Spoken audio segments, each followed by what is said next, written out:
बिहार में विधानसभा चुनाव होना है। जैसे जैसे चुनाव की तारीख नजदीक आ रही है, राजनीतिक पारा जो है बिहार में उसी प्रकार से ऊपर चढ़ रहा है।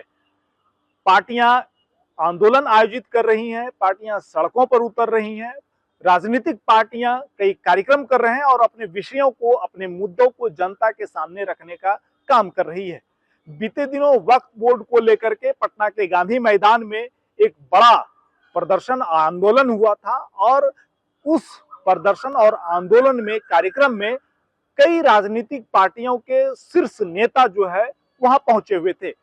राजद प्रमुख लालू प्रसाद यादव के बेटे तेजस्वी प्रसाद यादव, जो बिहार विधानसभा में नेता प्रतिपक्ष हैं, उन्होंने अपनी भागीदारी उस आंदोलन में, उस कार्यक्रम में दी और इस दौरान उन्होंने वक्फ बोर्ड को समाप्त करने के साथ साथ जो परंपरा पहले से चली आ रही थी उसको लागू करने की मांग जो है उन्होंने सरकार से की।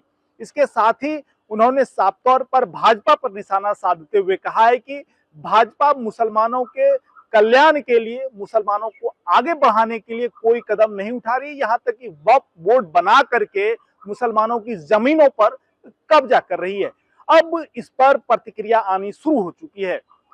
जदयू के नेता और बिहार सरकार में मंत्री अशोक चौधरी ने तेजस्वी प्रसाद यादव पर जोरदार हमला बोला है। अशोक चौधरी ने साफ तौर पर कहा है कि नेता प्रतिपक्ष तेजस्वी प्रसाद यादव का बयान जो है इसमें कहीं कोई दम नहीं है और उन्होंने साफ तौर पर लालू प्रसाद यादव पर निशाना साधते हुए कहा है कि वो केवल और केवल हिंदू मुस्लिम की राजनीति करते हैं और एमवाई की राजनीति करते हैं। आप अशोक चौधरी को सुनिए, वो क्या कह रहे हैं। देखिए, हम हाँ, तेजस्वी यादव इन लोगों को सूट करता है ना, इन लोगों को तो सूट करता है ना, क्योंकि ये क्लेम करते हैं कि हम एमवाई वाले लोग हैं। तो जो एम वाले लोग हैं, इनको ये देखना है कि 15 साल आपका राजपट रहा, उन 15 साल में कितने अल्पसंख्यक छात्रावास बने, कितने मदरसों को सरकारीकरण किया गया, कितने मदरसों को 5th पे स्केल दिया गया, कितने अल्पसंख्यक के बच्चों को यहाँ पर कोचिंग इंस्टीट्यूट चलाकर बीपीएससी, आईएएस, आईपीएस की कोचिंग दी जा रही है और कितने जो लोग कंपीट कर जा रहे हैं रिटर्न उनके इंटरव्यू के लिए, कितने लोगों को इस प्रदेश में हमारे अल्पसंख्यक विद्यालय के माध्यम से प्रोत्साहन राशि दी जा रही है। तो कौन व्यक्ति है जो आने वाले उनकी नस्ल को सुधारने का प्रयास कर रहा है और कौन व्यक्ति है जो सिर्फ हिंदू मुस्लिम करा करके वोट लेना चाहता है।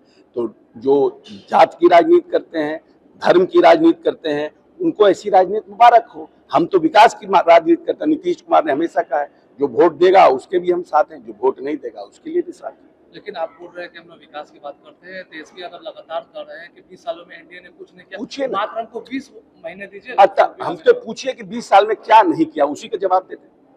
हम फिर जवाब देंगे कि हमने क्या किया है। हम क्यों कहेंगे हम क्या किए?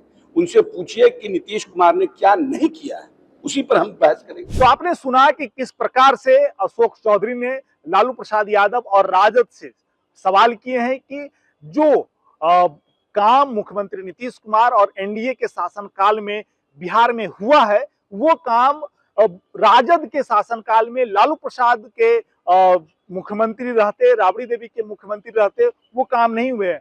उन्होंने साफ तौर पर कहा है और राजद से, लालू प्रसाद यादव से पूछने का काम किया है कि उन्होंने कितने अल्पसंख्यक कॉलेज का निर्माण जो है बिहार में करवाए, उन्होंने अल्पसंख्यकों के कल्याण के लिए कौन कौन से कदम उठाए। इसके साथ ही उन्होंने साफ तौर पर कहा है कि जिस प्रकार से हिंदू मुस्लिम की राजनीति और एमवाई की राजनीति राजद कर रही है, इसको जनता देखने का काम कर रही है। आपने सुना कि किस प्रकार से बिहार सरकार में मंत्री और जदयू नेता अशोक चौधरी ने पलटवार किया है तेजस्वी प्रसाद यादव के बयान के ऊपर। नव भारत के लिए पटना से विपुल कुमार सिंह।